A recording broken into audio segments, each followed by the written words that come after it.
All right, hey guys, Jerry from Showtime Audio. So we're working on the Rolls Royce, and as Dama said, it looks like a damn spaceship, right? Finishing it up, so let me show you before we glass all this. So we're gonna be using a Helix IKS 10-inch. So this is a flat sub, obviously, right? We need that in order to make the footwell as small as possible. But just wanted to show you. So we have some, I do have some video. I took video. Oh, okay. So we'll show you some time lapse of the, super fast YouTube mode, building it and glassing it and doing all that. But now it's reinforced. I mean, that thing is solid. And what we've done is we've countersunk the woofer so that the grill is flush. Now there's still a little bit of space in front of the enclosure when you mount it in the footwell, but just wanted to show you this way. There's no way that the woofer can hit the floor. We use it with the grill because again, that ensures that we're not gonna bounce the woofer against the floor. We got things like little reliefs. There's a screw that goes here. So we have a little relief in order to make sure that the enclosure will sit in there the way it's supposed to. And then what I'm working on now is I am going to make and glass the back of the enclosure. So what we're gonna do is, again, we always overbuild the enclosure in case we need more airspace. So in this case, we're pretty good. We're right where we need to be as far as airspace. So what we're gonna do is we'll bond this back piece, trim all this excess off, and then sand it and basically make it look like one piece. One of the cool benefits of these Helix IK flat subs is that they have a 6mm bolt in the back. So what we're gonna do is we're gonna do this. I'm gonna screw this in and I'm gonna bond this to the back of the enclosure. And now what'll happen is the woofer, not only is it bolted in the front, but now the back of the enclosure. So what that does is it acts like a brace. You know how you've ever seen us do our window braces in our enclosures?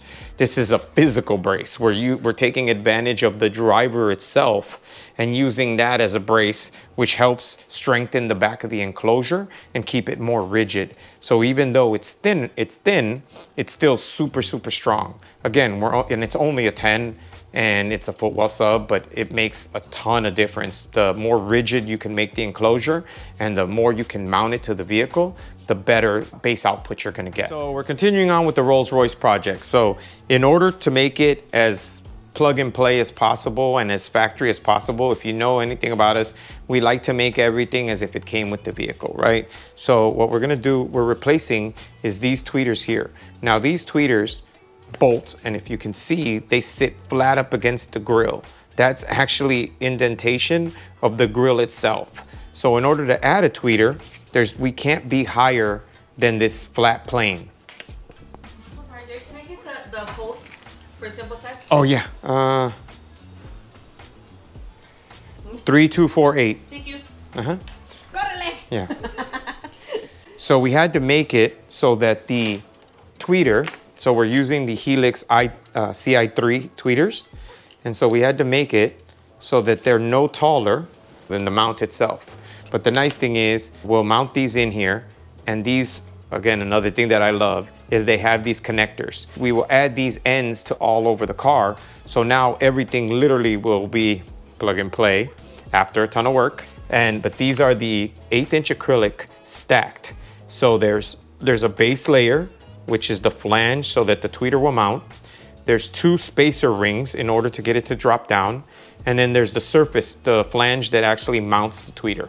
So all that, think about that. That's 4 pieces for this one piece. And there's 4 of those. So just, do the math. Here's all the tests, and this is actually a jig that we made. Oh, actually, there you go. Jig that we make to make sure it's lined up properly. So you put that on there. You put your spacer rings on there, and then you bond all that together. And then once it's all bonded, you can pull it apart, and then you would add the backer plate. So it's just a way to kind of ensure that the quality is the same, that all the parts are exactly the same. So in the doors, this is crazy, right? So this is the door mount. This is what mounts the 5 1/4. And a lot of the vehicle back in the day, they still used wood, right? So this is, if you look at it, it's a Baltic birch, but just a testament to this type of wood. This car's an 81, and this is in the door. This thing should be swollen and destroyed and all kinds of stuff. But because it's Baltic birch and it's treated, it's meant to be exposed to the elements, it's held up very well. The speaker is this here. So there's an adapter and it's all nut and bolted. Fun times. So it's all nut and bolted. Again, a lot of these cars are hand built. So they do things by hand, which is great, but it also makes disassembly and reassembly take much longer. Traditional cars, things snap in, things, you know, just clip in, not on a Rolls. In a Rolls, everything's nuts, bolts, flathead screws. I mean, just a lot of detail. So what we did is we machined these out of ABS to match these. What's actually different is, see, so luckily I marked which way is up. So every time, whenever I take things apart, it's a habit to just mark up, because sometimes with a speaker you have no idea and it changes. Like in this case, it saved my butt because the screw holes are not the same. So if you look at that distance, it's 0.2, 0.36. So almost double. But to the naked eye, you would look at that quickly and not think anything of it. Well, so I ended up having to remake the adapter. In remaking it, I'm like, well, how am I gonna remember, because it's so small? So we put a small notch. So we know that the notch is up. So now with the notch up, all my holes line up perfectly and my plate lines up perfectly. Would they have lined up before? Yes. But what happened is the plate was in the wrong spot. It kind of overhanged, where this way it kind of lines up flush with the bottom, which is the exact way that the factory one was. Lastly, there's these middlers in the doors. They're in the bottom of the front of the door, which to me is kind of useless, right? So they're, if you know anything about me, they're playing to your ankles. And most people's ankles don't hear so good, right? So to me, these are not worth it. It's better to put a better 5 1/4 and a tweeter up high on the dash. Yes, could you put a wideband down there and kind of EQ it? Yes, but they're so low. I mean, literally they're on the floor of the car. So it would be difficult. So instead of doing that, we're gonna block them off. We're gonna do active tweeters in the top of the dash and then the 5 1/4 in the doors. These are the plates to block those off. So continuing on with our Rolls Royce project. So the factory amplifier lived here, which is this old school Alpine, right? This was top of the line back in the day. And it mounted right to here. And then, now the crazy thing is, the only thing it amplified was the rear components. So the fronts were run off the deck, and this ran all the rear components. So what we're doing is, we're doing a Helix V8 Ultimate, and we built this ABS panel that mounts to the 4 holes that already existed, these 4 holes, so that we're not making any new holes. Then we mounted our amp to the top of that. You can actually see the hole here. It's countersunk so that we have a flat surface to mount the amp to. Braided all our lines, all our speakers are spun, they're all labeled. This is all our RCAs, our bass knob. The nice thing is, factory. I mean, again, we get the question all the time. It's a Rolls, it's a Chevy, it's a classic. I don't want this big box. I don't want this amps everywhere. I don't want lights, whistles, all kinds of stuff, right? I want it to look factory. Well, there you go. And again, we're following with the theme of like all the factory wiring. We still have to do some cleaning up and some other things, but just so that you can see how much work. And we have video of how much prep. We make harnesses. Everything is like a harness. So we're trying to do it the way that the car dealer would have done it if they were putting in a big giant stereo upgrade. Rolls Royce speakers, but as you can see, they didn't hold up too well. So back in the day was great. They used a foam surround, which is great for the speaker, but it just doesn't hold up well over time. So even though the speaker's not blown, there's no suspension. So think about it, if your shocks go out on your car and you hit a pothole and everything just shakes, well, the speaker's kind of the same way. the shocks are blown, basically. There's no suspension. So there's nothing to keep the speaker linear in the gap. So therefore it sounds like it's blown. So it makes this noise because it's rattling. So it's not that the speaker's blown. Physically, there's nothing wrong with the speaker. If you could fix the suspension, speaker would work. Obviously, this was in the rear. In the front, it had already happened previously. So what they did is they replaced it with these Alpine coaxes. Again, but the tweeter is at the bottom of the door playing to your foot, right? So to me, not great. And so that's why we're gonna do it the way we're doing it.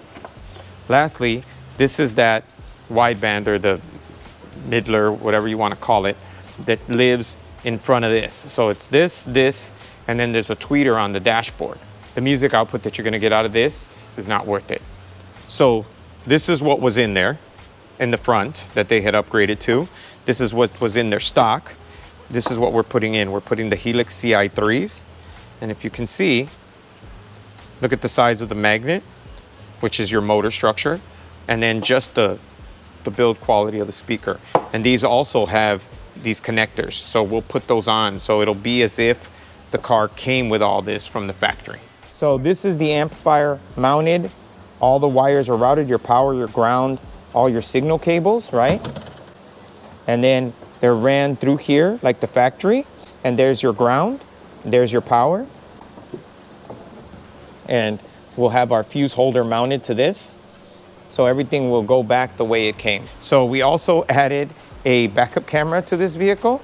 We're putting in a TV radio, so we decided to put in a backup camera. Just makes it nicer, neater once we're done. This is going to be that door, the 5 1/4, but what we did is we added a connector. This connector plugs right into the speaker, just like a factory one. We'll show you on the speaker real quick. But now, again, serviceable. So just like the factory, if they ever needed to service this, they could unplug it. It's actually better than the factory because the factory had 2 spade terminals, a positive and a negative. This one, it just has one plug, just like a modern car. This thing turned out amazing. I mean, it sounds absolutely phenomenal. So we ended up doing a Helix V8 Ultimate. We did 5 1/4 components in the front active, 5 1/4 components in the rear passive, and then the last 2 channels to the we did a footwell sub. Surprise, surprise, right? So in convertibles, I'm not a big fan of putting the bass in the trunk because it's pretty much useless. As soon as you put the top down, all your bass goes away. So what we ended up doing is we built a custom enclosure that went in the footwell and built a bunch of brackets to bolt it in place. But if you can see, I mean, you know, again, you could sit comfortably, no problem. I mean, the footwell's pretty deep. If you wanted to compare it, this footwell is now roughly in line with, let's say, the gas and the brake pedal on the other side. So I want to show you the enclosure. So this is the actual enclosure itself, right? And we built these steel brackets. So there's one here and there's one here. The other nice thing is that if you saw the video earlier, the woofer is actually bolted to the back of the enclosure. But the nice thing is carpet, and we still have to mount it and clean it and all that, but it will tuck up in there and you'd never know that we did anything to the vehicle. Typically on these vehicles, I'm not a fan of putting a modern radio. Reason being is because a lot of times it doesn't look like it came with the car, right? And if you know anything about us, we really enjoy making it look like it came with the car. The only thing is, on this vehicle, the opening kind of lent itself to putting in a doubled in. So we put in this Sony. Now the thing I like about the Sonys is they're very simple, very nondescript. They don't have a lot of bells, a lot of whistles, a lot of like flashing lights.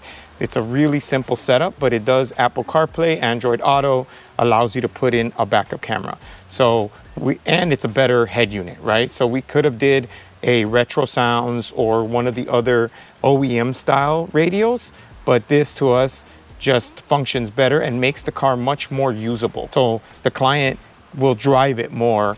We talk about this all the time. The client will drive it more if it's more functional than just like an old car with an old radio, right? You're used to CarPlay, you're used to Android Auto, you're used to a backup camera.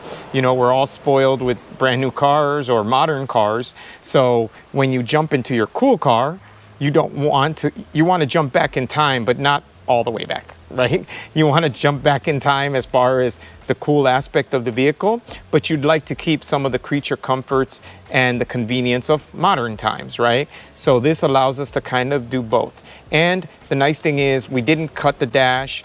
This radio is kind of cool. It has a single DIN body and then a double DIN face. So we were able to get it in there and then machine this ring in order to make it look as if it was part of the car, and it just kind of worked out perfectly. If you didn't know, you wouldn't guess that this car didn't come with that from the factory. So again, very basic user interface, right? If you can see, it's very simple, very nondescript, but if you hit the CarPlay, you know, you can have your navigation. So now it makes it like a modern vehicle. So now he has a backup camera in his 91 Rolls Royce. Just gives you all the modern conveniences of a brand new car in your cool car. Visit our website at showtimeaudiochicago.com.